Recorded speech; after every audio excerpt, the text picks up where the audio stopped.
আদালতের নিষেধাজ্ঞার পরও রাজধানীর উত্তরায় একটি শোরুম জোর করে উচ্ছেদের অভিযোগ উঠেছে ভবন মালিকের বিরুদ্ধে। প্রিমিয়াম সুইটসের পরিচালক মাহবুবুর রহমান বকুল জানান, উত্তরায় ৬ নম্বর সেক্টরে ১২ নম্বর রোডের বাড়ি আবিন তাহার্সের দুটি তলা তারা ভাড়া নেন ১০ বছরের জন্য। তবে করোনার কারণে এপ্রিলের ভাড়া দিতে না পারায় শোরুমটি জোর করে বন্ধ করে দেন ভবনের মালিক। পরে তারা শোরুমটি ফিরে পেতে আদালতের দ্বারস্থ হন প্রিমিয়াম সুইটস কর্তৃপক্ষ। কিন্তু আদালতের নিষেধাজ্ঞা সত্ত্বেও শোরুমটি উচ্ছেদ করেন ভবনের মালিক। এ সময় শোরুমের সরঞ্জাম লুটপাট করা হয় বলে অভিযোগ করেন প্রিমিয়াম সুইটসের বাংলাদেশ প্রধান।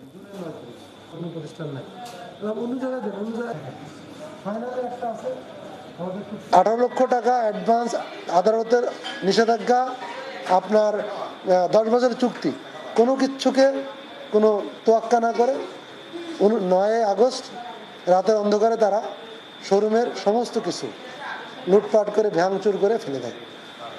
আমরা ওই শোরুমে আমার প্রায় 50-60 জন লোক কাজ করে। এই লোকগুলোকে আমরা এখন অসহায়।